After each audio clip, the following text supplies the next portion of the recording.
جامعة إسلامية باندا شيخ إسماعيل زلنا نوشركي وكل جامعة الجامعة الإسلامية داغي مختلف تاسودا القرآن العظيم بسلسلة كي خاصة ملغلري تاسودا بيان كي ضرور نرته یو دو خبرې وکم ماشاءالله لازم ډېر ښایسته ځای دی ښکلي ځای کې مدرسه مولانا صاحب روانه کړې ده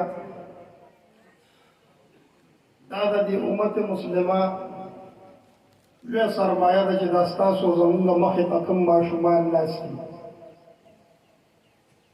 ارواح ثلاثه دا یو کتاب ده حضرت تنوی رحمت الله علیه دا کتاب لیکلی دی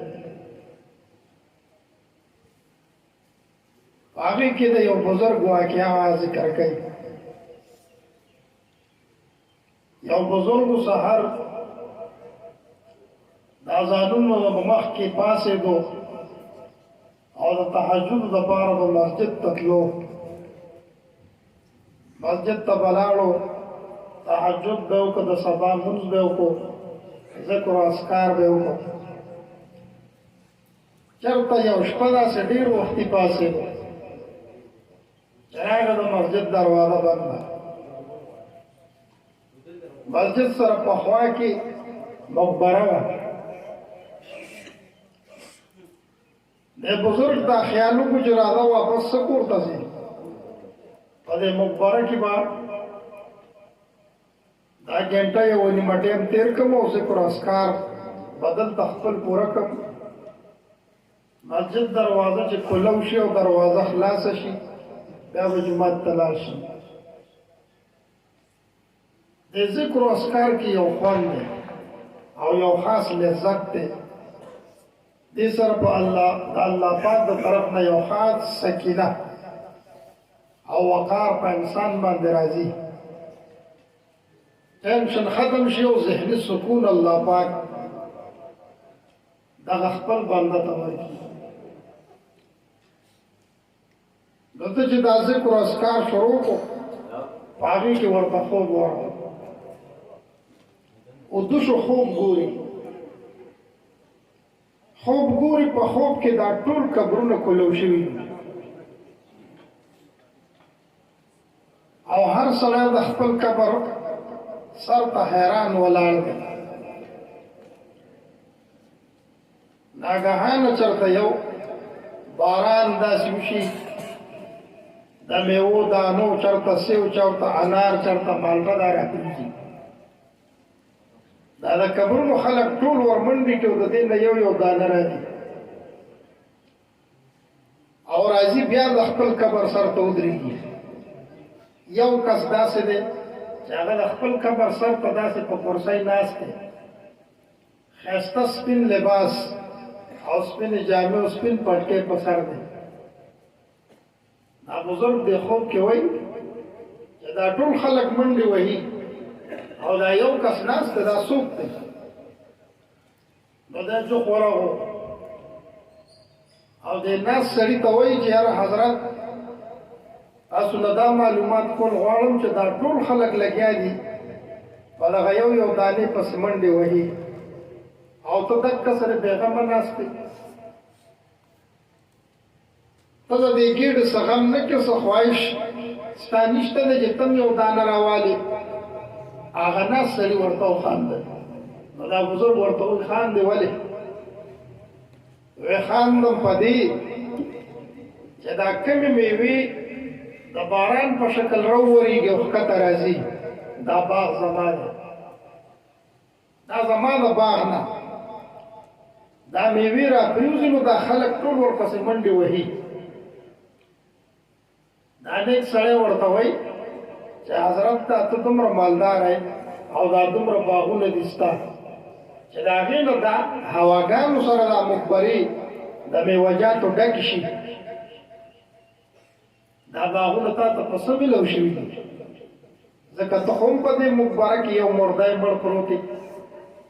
دی ورته وایي زما داسې ماشوم بچی د حافظ قرآن دی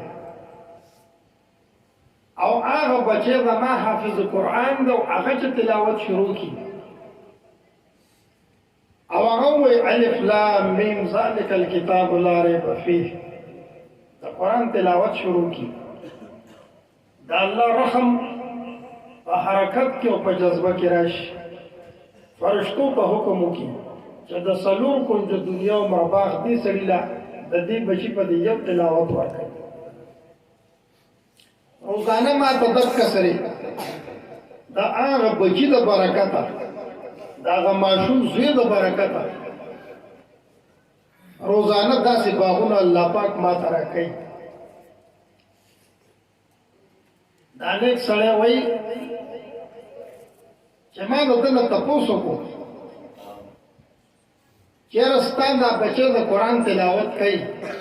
زه خو دې کتل غواړم دا په کوم ځای کې دی وی دا ما بچی په فلاني بازار کې دی علامه څه ده علامه دا ده د مټایي دکان دی خواږه خرڅوي په سهار چې دکان باندې کېني دکان کلو کي تر ماښامه چا سره خبرې نه کوي کاک راځي پیسې ورکوي هغه سره مخې ته تله پرته ده هغه ورته مټایي ورکوي ژبې به حرکت کوي تلاوت به کوي خبرې نورې نه کوي دکه زما بچی دکې کې دا نیک صالح سړی د خوب را بیدار شو راغی مسجد ته خپل معمولات تهجد او مونځ داسې وکړو په سبا سهار کې راغی ګوري چې زما دا خوب رحماني دی او که نه چېرته خیالي خوب مې کتلی دی چې راغی په بازار کې دکه ځوان وکتو مخې ته یې ورته یو درهم کېښودو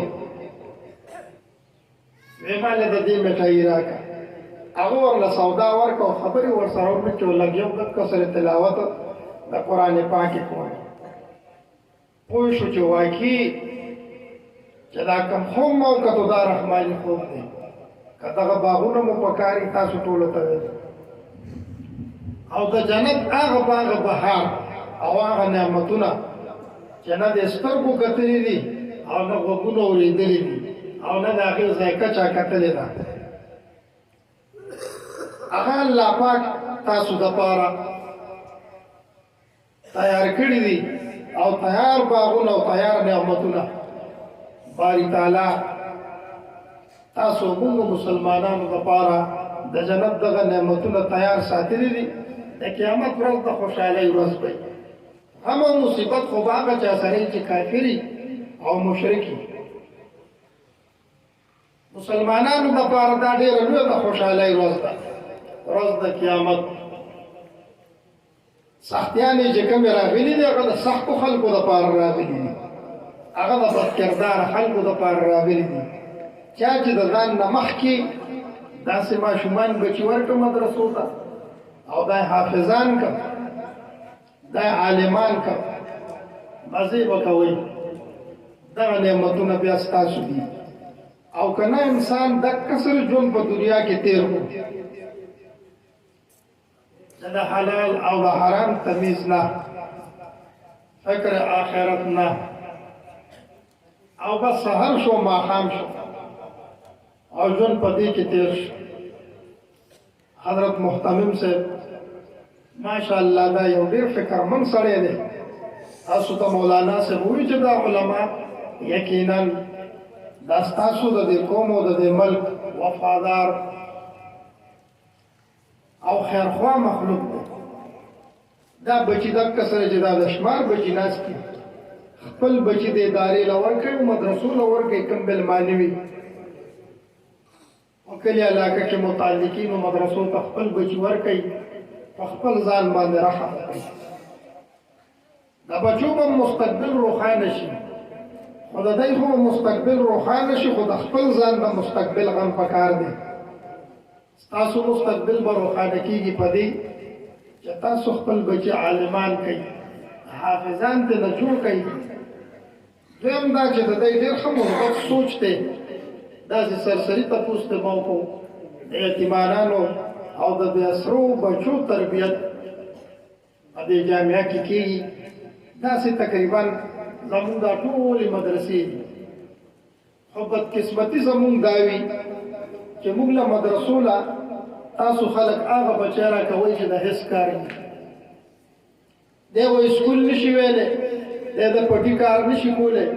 دی په کور کې نه چلیږي یاره دا د ټولو کارونو پاتې دی دا مدرسې ته به بوځو خو الحمدلله دا محتممین او دا علما هغه خلک دي چې هغه بېکاره بچي نه د نهیره جوړه کړي هغه بېکاره بچی د کار کړي چې کوم دته بېکاره ښکاره کېدو او دې ته ناامید او مایوس و هغه الحمدلله دا عالمان دا کار کړي دی ته د کار یو هیره جوړه کړي هغه بیا لګیا وي د خلکو اصلاح کوي مدرسې آبادي کړي